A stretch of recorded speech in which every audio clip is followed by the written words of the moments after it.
বর্তমানে ঢাকা শহরে বিনোদনের প্লেস খুবই কম, সো এমন একটা জায়গা দরকার যেখানে বিনোদনও পাওয়া যায়, সাথে অনেকগুলো রাইডসও পাওয়া যায়। So hey everyone, this is পন্থর্মে। আশা করি আপনারা সকলে ভালো আছেন।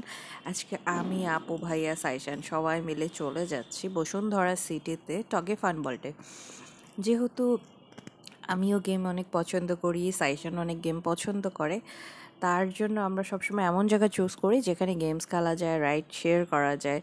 তো যেই ভাবনা সেই কাজ, শুরুতে চলে গেলাম বসুন্ধরা সিটির 8তলাতে। যেহেতু লাঞ্চ করা নেই, তো একটু ভোজনের ব্যবস্থা করতে হবে। কড়াইগোস্ততে বসলাম।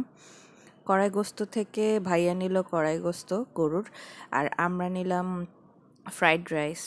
সো ওদের কোয়ালিটি অ্যাভারেজ ছিল। বসুন্ধরা সিটির খাবারের কোয়ালিটি কেমন এটা তোমরা সবাই জানো, নতুন করে কিছু বলার নেই।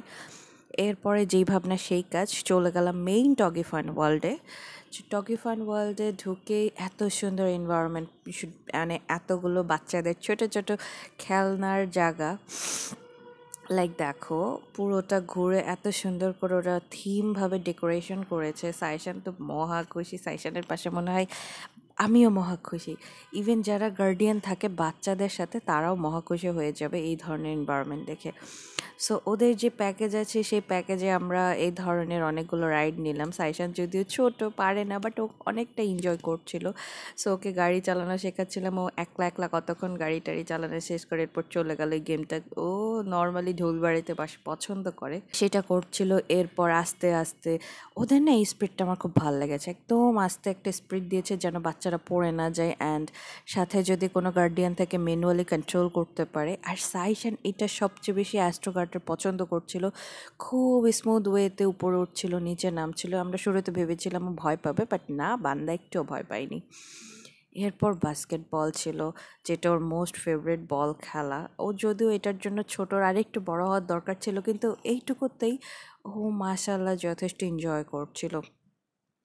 সো রাইডগুলো থাকাতে মনে হয় ভালোই লেগেছে। আর পাশাপাশি এরপরে আরও উপরের তলায় আরও রাইড আছে, এই জন্য আমরা দুজন নাচাগানা করতে করতে উপরের দিকে চলে যাই যে আরও কি রাইড আছে দেখার জন্য। আর এই লাইটিংয়ের সাইডটা এত জোস, নিশ্চয়ই টিকটক অলরেডি সবাই দেখেছো যে এইটা অনেক ভাইরাল একটা জায়গা।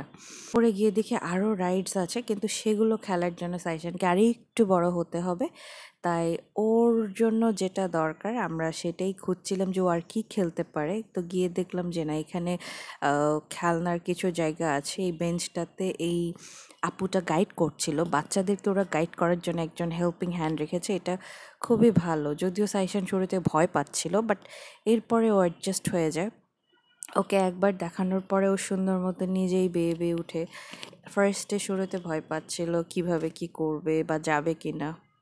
বাচ্চাদেরকে সফটলি হ্যান্ডেল করার জন্য সাথে যে হেল্পিং আপুদের দেওয়া হয় তাদেরও খুব ভালো মতোই ট্রেন্ড আপ করা, এটা বোঝা যাচ্ছে। আর সবচেয়ে বড় কথা, ওরা একসাথে অনেকগুলো অ্যাক্টিভিটিস রেখেছে, লাইক কেউ বোর হবে না। 2 বছর থেকে শুরু করে বড় যত বাচ্চা আছে কেউই বোর হবে না, এটা ভালো লেগেছে। সো এই ছোটো ছোটো অ্যাক্টিভিটিসগুলো করলে না ওদের মেন্টাল গ্রোথ অনেক ভালো হয়, অ্যান্ড ওরা খেলতে শিখে, কীভাবে সব কিছু অ্যাক্টিভিটিস করতে হয় সেগুলো শেখে। ভালোই লেগেছিলো ওভারঅল। এটার আরও অনেক পার্ট আছে, আর একটা আমি অন্য একটা ভিডিওতে দিব।